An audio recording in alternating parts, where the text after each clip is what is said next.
The Palace of Versailles was commissioned by King Louis XIV and is located in Versailles, about 18 kilometers or 11 miles west of Paris.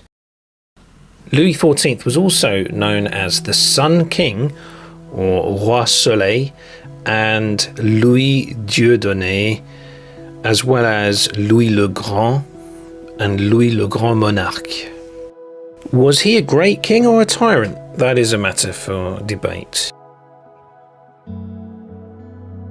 What can be said is that 3/5 of his reign was spent in war, but during that time many new colonies cropped up in the Americas, Africa and Asia for France.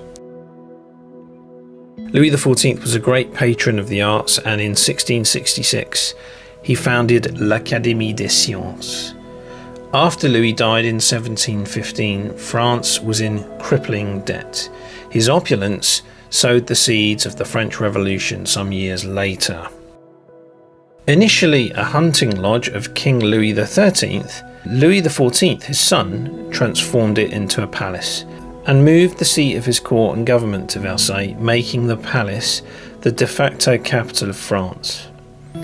The main building campaigns transforming the initial hunting lodge into the Grand Palace took place between 1664 and 1710, lasting approximately 46 years, and the style can be described as French Baroque architecture.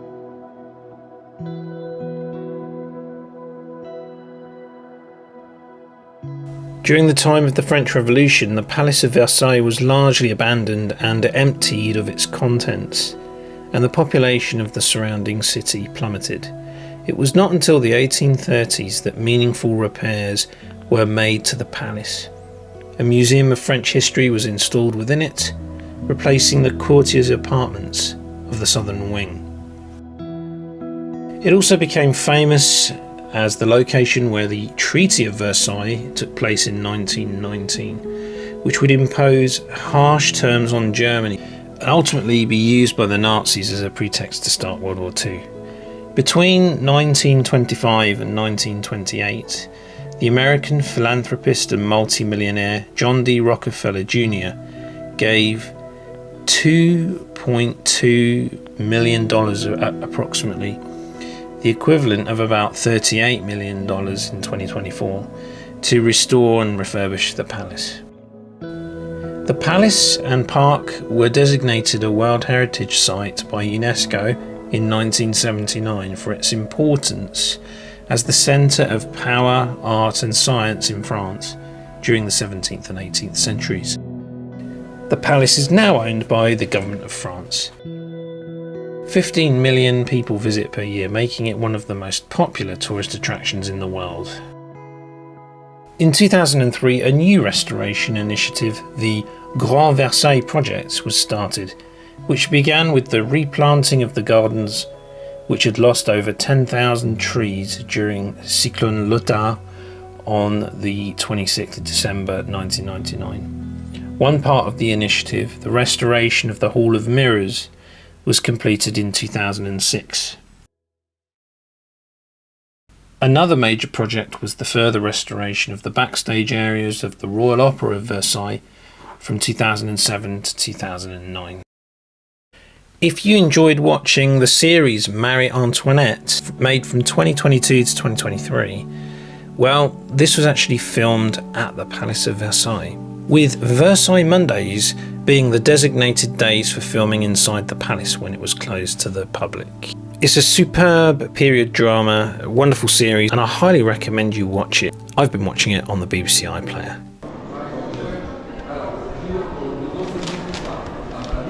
Several renowned musicians were active in or visited Versailles, including Jean-Baptiste Lully, François Couperin, Robert de Vizet, Joseph Bodin de Bols-Mortier, and the young Mozart. Mozart, along with his father Leopold and sister Nannerl, spent 16 days at Versailles during their European tour in 1763 to 1764. Lully was appointed Master of the King's Music in 1661, and François Couperin was an organist at the Chapelle Royale.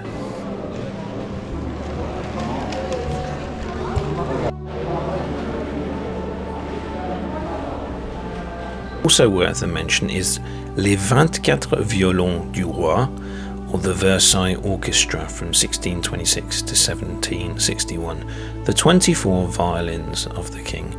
More than any other ensemble at court, the 24 Violons, or Grande Bande as they were known, embodied the magnificence of royal ceremonies and the extraordinaire status of its king. In 1626, Louis XIII officially declared the orchestra an autonomous body. Their prestige reached new heights when Jean-Baptiste Lully became their director in 1653. They were the mainstay at all official events until their dissolution by decree in 1761. And so several prominent violinists played at Versailles, notably as part of Les 24 Violons du Roi, or 24 violins of the king, a prestigious court orchestra. Some of the notable violinists associated with Versailles include Jean-Baptiste Lully, Jacques Aubert, Jean-Ferry Rebel and his son François Rebel, Joseph Bologne, Théotime Langlois de Swart. Other violinists like Leclerc, Mondanville and d'Auvergne broadened the scope of orchestral virtuosity, influenced by Italian composers like Vivaldi and Locatelli. Jean-Marie Leclerc was born at Lyon in 1697. He was first a dancer and ballet master at Turin. There he studied the violin with Giovanni Battista Somis, himself a pupil of Corelli. At Paris, Leclerc made his debut at the Concert Spirituel in 1728. He scored a notable success as much for his playing as for his compositions. He performed for many years in the company of flautist Michel Blavet and violinist Jean-Pierre Guignon. Along with the latter, Leclerc was named Violon du Roi. But his stormy temperament, the difficulty of enduring his rivals, or some unknown circumstance, caused him to retire to Holland in 1737. Interestingly, Rodolphe Kreutzer, the author of the Kreutzer Etudes and dedicatee of Beethoven's Ninth Sonata for violin, Kreutzer was born in Versailles and was initially taught by his German father, who was a musician in the Royal Chapel, with later lessons from Anton Stamitz.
would ride their horses, wouldn't they? It's nobles.